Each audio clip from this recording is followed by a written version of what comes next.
In November 2023, I had the honor of being a co-host of the Network to Heal Summit, which was created by Mathias and Doris Berner with fellow co-host Nathaneal Schwartz. The following episode is a taster of the interview which Mathias did with Dr. Angelica Lemke, and I will be sharing more taster episodes with you over the coming days. If you enjoy this lecture and would like to purchase the Summit package to have full access to all the lectures plus bonus content, then Mathias has organized a massive discount for my listeners. The package is normally €295, but if you use the code NETWORK2HEAL200, you will receive a €200 discount, meaning you can get the entire Summit package with bonus content for only €95. To access this, visit www.networktoheal.de. You can then select if you want the website in English or German. Scroll to the bottom of the page where it says Secure your conference package now and enter the discount code NETWORK2HEAL200. Easy peasy. Enjoy the episode.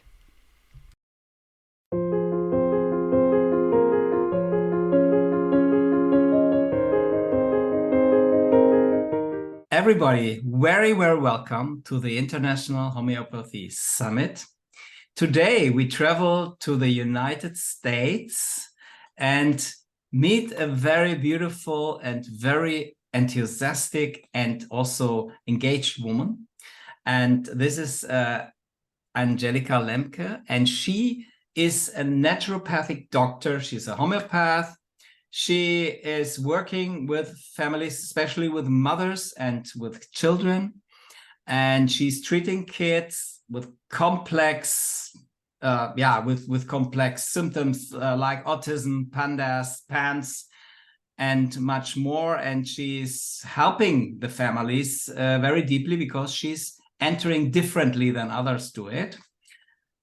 And we are very happy to have you here today, Angelica, to talk about, Doris, to talk about talk about the miasmatic awareness and healing pregnancy trauma for children. And so we're very happy that you're here, Angelica, and that we could talk with you. And I think our community will really like and benefit a lot from our talk. Thank you so much for the both of you coming on today, Doris as well. And lovely to hear that you have a daughter, and so you'll connect to what I have to share as well. I love working with children. You never tire, really, when you can connect to the love inside of you as a parent. Seeing what other parents go through when their child is regressing or having issues, there's so much compassion available in the Heart Center. And so thank you for that introduction. It's true. I'm trying to enter through that heart-centered place in my intakes, and to maintain and expand that heart-centered place with the parents. Because what can happen is that can get shut down once the child gets a diagnosis. And one of the first things that you have to work on healing with the parents is reopening up the feeling and the emotion, because that's so important for the child to heal. So, right off the bat, we can start giving Ignatia to the mother. It's really important because they're a unit, and we're healing that whole constellation of energy within the family. So I've really enjoyed empowering the parents that I work with homeopathy, and a lot has come out of it. I just kind of dug my heels in for 10, 15 years on these challenging cases of autism and behavioral issues. And I just absorbed and learned from Sankran and Schulten and, Tanyansen and everybody, because you're powered by that compassion, right? You want these kids to get better. And these are our homeopathic teachers. They have so much to share. So really, I have many tools that I'm going to speak to today that people know about. People probably know about Sankran sensation process, hopefully about miasms. I've used that, but I've also kind of added in a really strong intuitive side to my practice, which really takes advantage of our right brain and really takes advantage of the kind of more feminine aspects of homeopathy. And homeopathy can sometimes get too cerebral, you know, like too mental, and it gets intimidating for parents. And I think for the mainstream out there, it seems like it's a little bit too much. It's a lot of information. Homeopathy is the science of information categorization, right? So it's a lot. But if we can navigate that information with our inner intuitive skill set, it becomes a lot easier. You know, we can become that bird that sees the whole picture and that can kind of target in on the right remedy. So, yeah, I've been teaching that intuitive approach as well. So yeah, you know, and then I make it public that homeopaths can do things like muscle test and use their intuition. And I have all this feedback from homeopaths telling me, I've been doing that, but it's secret. I don't tell anybody. Exactly. Yeah. Right. You know what happened when we first did our first summits, you know, and, you know, there were all these separate schools in homeopathy. And we just started the summit and we were interviewing everybody from each school. So we were neutral. And then it was so nice because exactly what you're saying, everybody was sneaking in. What are the others doing? But they were sitting on the screen and it was kind of, nobody had to go to a meeting where people are seen. So it's so great what you're saying. Yeah, I know. And, you know, and I think that there's just some judgment against that side of healing.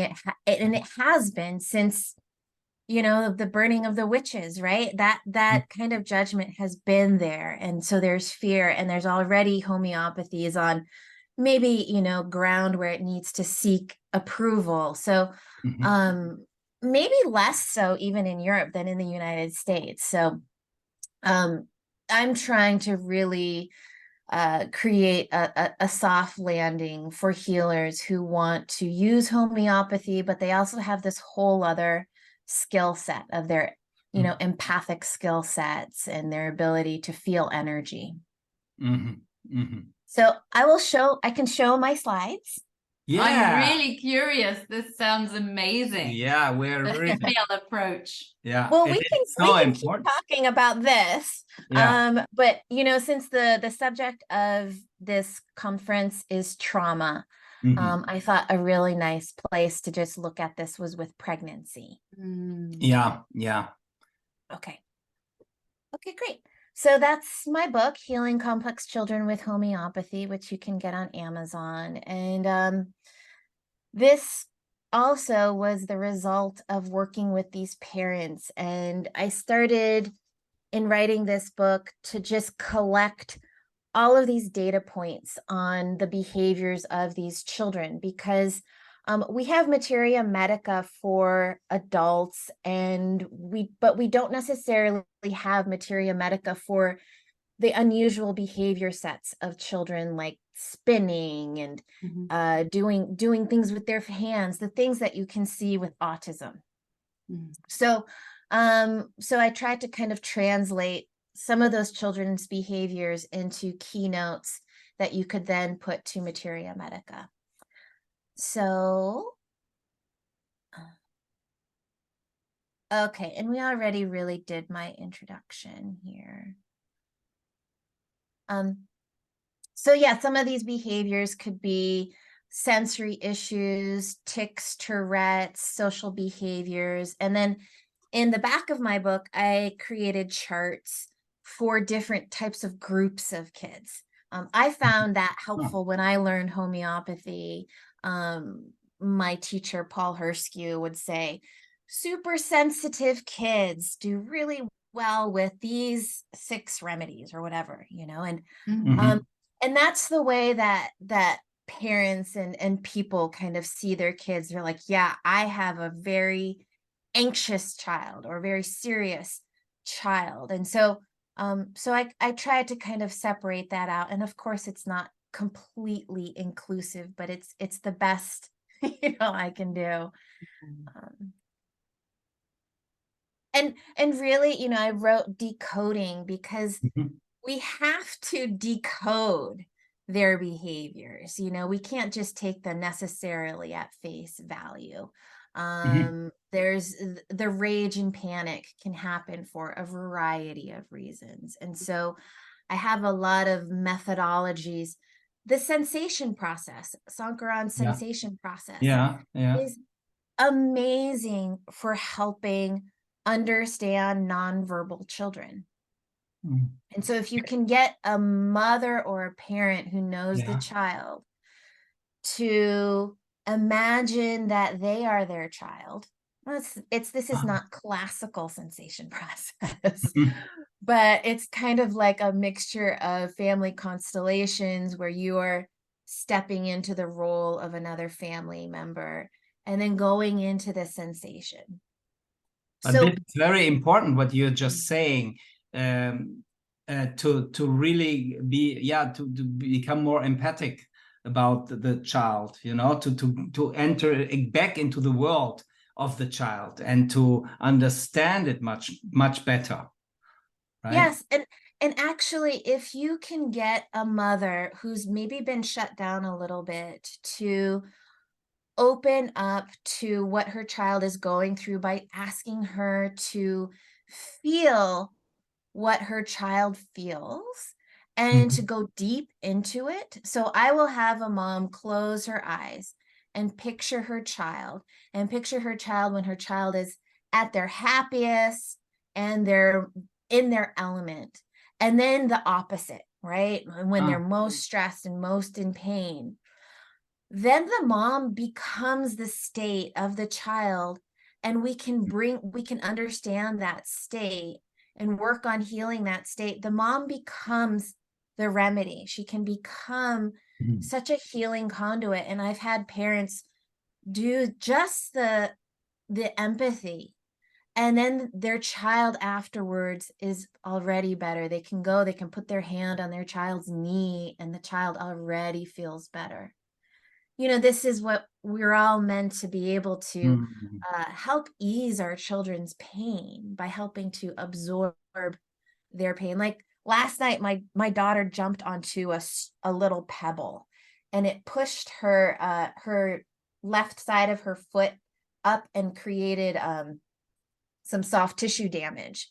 Mhm. And I was like, what does it feel like? I'm asking her all of these questions. She's like, Mommy, I just want you to hold my foot.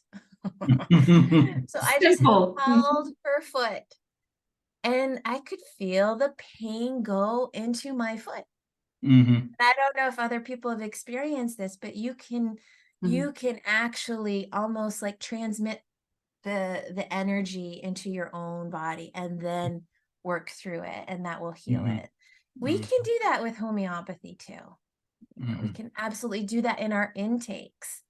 And actually, often, and people don't necessarily like to accept this idea, but what the child is experiencing is just the downriver downflow, the overflow of what the parent is resistant to experiencing themselves, Yeah, I just wanted right? to say we get more empathy about ourselves also, right? About Right. our inner child and our yeah, maybe our also some suppressed sides of us. And so the more we dive into this into the child so that we like feel it or her or him, so the more we feel ourselves and heal our own wounded child, probably also children, I mean the inner child. Right. I mean, it's kind of the point of parenting in a way, is to get Mhm. a second chance to heal these Mm. these Mhm. parts of you. And Yeah, when we're resistant to that, the children, just kind of start to accumulate all these chronic issues. And then people start to realize, oh, this is my stuff. I can work on healing this. And then they realize this is my parents' stuff. And we're healing a whole stream of ancestry that has, accumulated in the child. So where is the healing stuck? Who's going to resist it? If there's resistance in the father or the mother, that can be hard. Mostly the parents that I work with open up to, okay, I need to heal too. So, yes, I have all of these categories. Let's keep moving. So a lot of the behaviors of these children, actually, when kids are really sick, their immune system is broken down. And so the problems with a lot of kids these days is that they're getting environmental toxicities. I have all these like little pink arrows, environmental toxins, metals, excessive media, too much information, too much sugar. They're not connected to nature, and, medical traumas. And so their immune systems, which are meant to develop, just get stymied. They get stuck. And actually, these pathogens can really express themselves. A lot of the behaviors that are unusual in these children are the behaviors of the pathogens. And so you'll see, raging, hitting, or OCD, or lining up, or giggling and spinning. And I talk about this in my book. What do those behaviors represent? And they often represent a full expression of a pathogen in the body. And so working with nosodes is really helpful. Nosodes, I've always taught how much I love nosodes and the importance of them, but they still create fear in the world. It's a category of homeopathy that is a little bit like regulatory agencies are nervous about. But it's really the area where we can tap into the shadow side of ourselves, these subconscious shadow pieces, very deeply. So I love nosodes. I feel like if we can really push through some of the blockages we have with infections, we can really accelerate humanity. So the nosodes, in which potencies are you using them? All potencies. We can do the standard 30C through 10M and moving through them. But if somebody is stuck at a certain place, we can kind of repeat it. And the intuitive side of my practice is that I kind of feel in gently. I don't want to aggravate, and I don't aggravate because I'm also using energetic testing and feeling, well, what's right for this person in this moment? I might have a woman who's completely energetically advanced in her ability to move energy, and she's detox, and I can give her a 1M once a day and she's moving through a ton. Whereas like some people can only take 30C once a week, and so it's pretty dependent.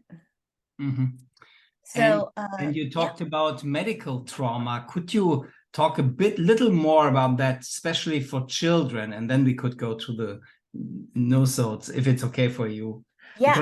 Because I feel the children very often these days get so many medicines, already they get from the parents already the how you call it, painkillers and stuff like that, and it's normal for them. I'm a primary school teacher, and going on field trips with the children, I see that the usage of painkillers has increased tremendously. Really, that's so interesting. It's normal for them to immediately take a painkiller if they've got a headache, I mean, okay, they're on a field trip, but still. It's very, I know, and that's why we need a real grassroots revolution with mothers. If mothers can learn homeopathy and learn to use that instead of pharmaceuticals and just standard medicine, painkillers and antibiotics and steroids, we can shift and improve the health of the next generation so that we don't have so much polarity, so much resistance to our pain and resistance to infection. What homeopathy really teaches us is a kind of allowance, and then to go with the body and support the body to move through that. And so the first thing people go to is vaccination, right? And vaccination is massively problematic, but it's not the only problem. And I think a part of it is that we put too much of the causation sometimes on vaccination when it's really just so much. It could be, and during pregnancy specifically, women are really allowed to take antidepressants, anti-anxiety meds. That's not great. So yeah, it's the whole gamut. I mean, the normalization of pharmaceuticals for children has been this up and up and up and up, right? And so now it's totally normal for kids to, take pharmaceuticals just to get through school, for their focus, for pain, and so we're creating this codependency. It's very carcinosin. It's this like real scaffolding where that person can't live without these supports. And what we're trying to teach is a kind of independence, a kind of strengthening from within, so that you don't have to rely so much on that. And I love, I send remedies to different groups of people, and in the United States we have all of these subcultures. We have like the Amish, and we have like little subcultures of people that aren't in the mainstream, and they love homeopathy. You'd be surprised. The more traditional religious groups, they don't want to actually rely on the medical system. There's still this freedom and independent spirit. And I love that, and they have their homeopathy study groups, and they, are able to, help their children with basic complaints with homeopathy. So, that's it. And we can go towards the side of homeopathy that's practical homeopathy, where we are clearing vaccinations, we are clearing antibiotics, steroids, and that is really helpful. But we also want the core, deep constitutional prescribing. And I try and do a combination of both, where you're getting both at the core and you're treating the miasms. And I'm not the only homeopath that does this, but then you're also doing these clearings. It's actually becoming, it's a little bit more complex than giving one remedy at a time. But it's becoming, I think this is becoming a common style of practice. So, yeah. So, I love no-sodes, and what I have seen is that these diseases are here to teach us a lesson. And if we resist the lesson by always taking, what does an antibiotic do? Is it tells the body, you don't have to fight off that infection. This medication will. And then our body starts to forget how to do it if it gets too much of it. That's not to say that there isn't a time and place for antibiotics, but I think it's generally been recognized, even by the medical mainstream, that antibiotics are being overused and creating these superbugs. Why are we creating superbugs? Because we're so resistant to learning what we need to learn. And when we can take the remedies, it's a gentle way of learning the lessons of each infection.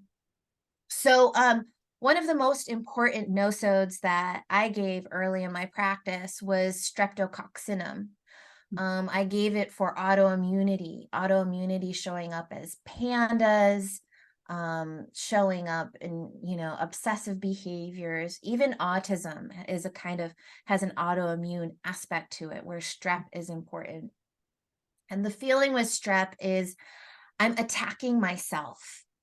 The bacterial energy is somewhat aggressive. And then when it turns inward and becomes autoimmune, is I'm attacking myself. And literally the mind energy is I hate myself.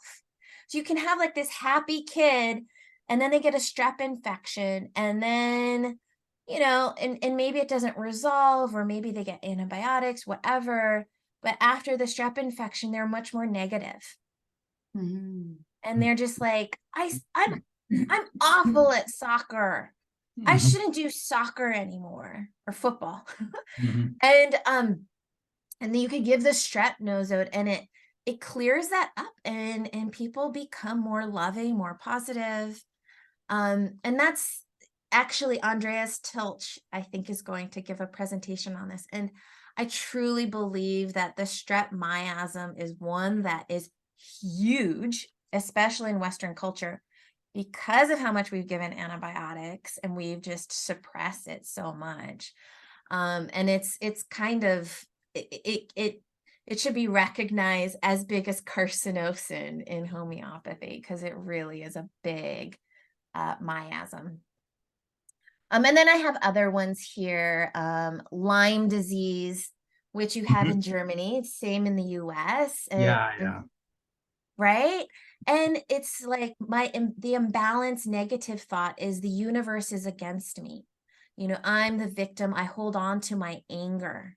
It's a kind of a deep feeling. I'm not in the flow of my natural self. I feel isolated. And then with Lyme, you have to learn how to surrender and forgive. And my friend who had chronic Lyme, he said, I finally healed it when I could put the Lyme spirochete in my hand and tell it that I love you and I forgive you.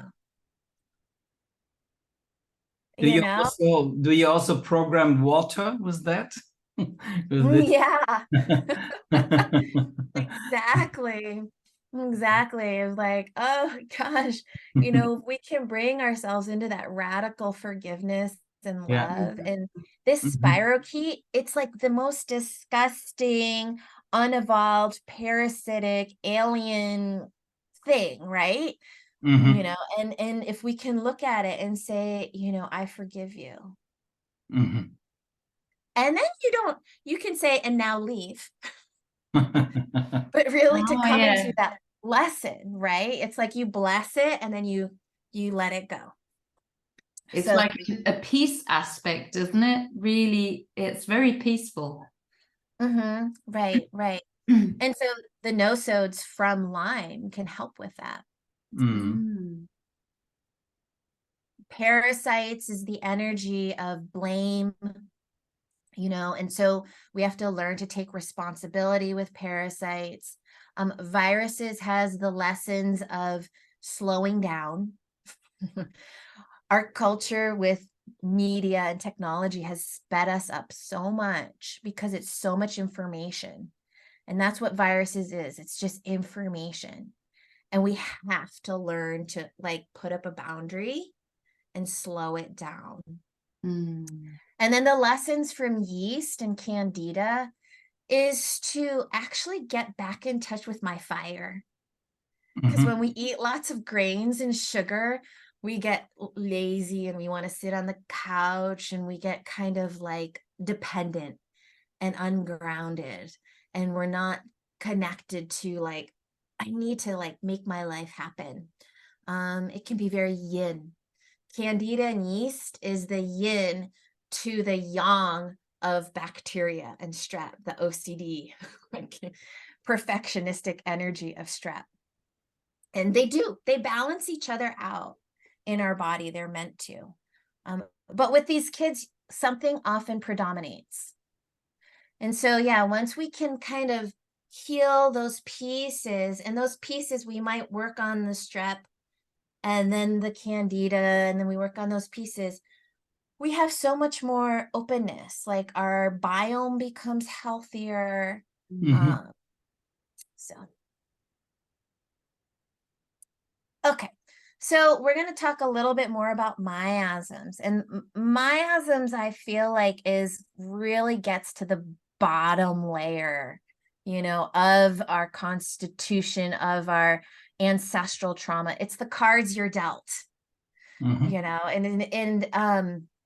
And then there's all these other layers too. There's acutes, and like we said, the medical traumas, the vaccines and the steroids. There's blocked organ systems, and we have all of these modalities, including homeopathy and more, to work through that. And we want to integrate all of that.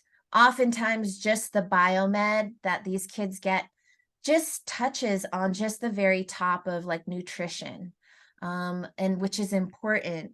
But this is the ground level. The miasm is the ground at which you are operating on. It's your operating. So if you become conscious about the miasm and work on the miasm, then the other parts also fall in place more or less, right? I think it's important. Yes. Like you can be circling around, kind of chasing your tail, unless you get to the real deep roots. Mhm. The miasm really helps you get to the deep roots Yeah. of healing, Mhm. and recognizing that, and actually here, like, what is a miasm for people who don't know what a miasm is? It can be confusing because different homeopaths apply this concept differently. Mhm. The way that I have learned miasms was from Rajan Sankaran. And Mhm. it's this idea that the miasm is the way that your family approached stress, and Mhm. the way that they, the pace and the style of how they dealt with the traumas and the stresses in their life. Okay. Mhm. It can happen in a more destructive way, or it can happen in a healthier way. And Mhm. so the journey of healing is moving through some of these miasmatic patterns.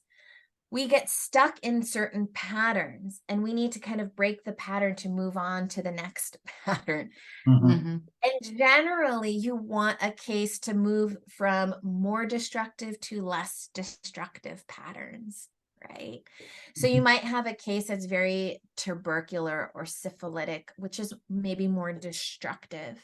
And you give the remedies to help move through that. And then you become more psychotic and more soric, right? And so we're moving in a direction, a journey to find a little bit more inner stability. So in Mhm. a standard case, you might be working with a lot of infections. Say you have Lyme disease, and it's very destructive, and it's very even spiritually dark. And you need to work on that. You need to work on that destructive side of it until you can come to a point of some inner stability. Like a lot of people, even with the tubercular miasm, they're moving. They can't find the place where they want to be in life. They're very unrooted. And then you heal that, and they root down, and they come back to like a soric place. This is Mhm. me personally. I used to travel nonstop, and now I'm like, own property, and I don't want to travel, and I want to garden, and I've become much more soric. So, here,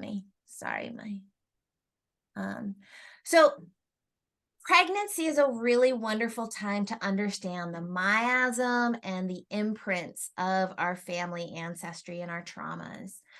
The pregnancy is like a mini universe inside the uterus, and it amplifies our energetic state. The vital force is working so strong. And so the experiences show us what the life of the child is going to be, what the miasms of the family are. And it's really important to get details during pregnancy. And sometimes you can ask as a homeopath, how is pregnancy? And the mom said, oh, it's fine and normal. There is always something. There is always a detail. So ask more questions, especially around relationships. What was your relationship with your spouse and your family like? What was your work life like? Oftentimes I've seen moms who are pregnant and they're still working, and then they get all this trauma in their work life because it's resisting the pregnancy, and or they get trauma from their in-laws, and it's like the mother-in-law is imprinting all of her stuff onto the new baby. So really learning about, the details of pregnancy is really important. And then moms often are holding on to some emotions at that time. They something inside of them wants to cry and they haven't cried about it yet. And so talking about that can be really important. And then you can connect the dots to those stories, to the life of the child. So if the mom is bullied in pregnancy, the child may be bullied in their life. Yeah. And very important detail. Very important. Yeah. And that's the point of homeopathy, is we're here to connect the dots for people. We're here to help people see the whole picture. And pregnancy is 9 months. That is really like a whole picture of the child. And then also delivery too. What happens at that time. So it is important to support the mother during pregnancy, to clean up her own stuff so that it might not be so much imprinted on the child. And of course, then later you can also work if something has happened during pregnancy, so that the child can transform this as well, or later as an adult. Huh? Yeah, with the caveat that I have also seen children come into this world with such trauma wounds that it can't be explained by the parenting. And it's my feeling that they have a past life trauma. Yeah. It's like it's their astrology or something. It's like, wow, how did this little child get so much right out of the womb? You get, so much just happens to them.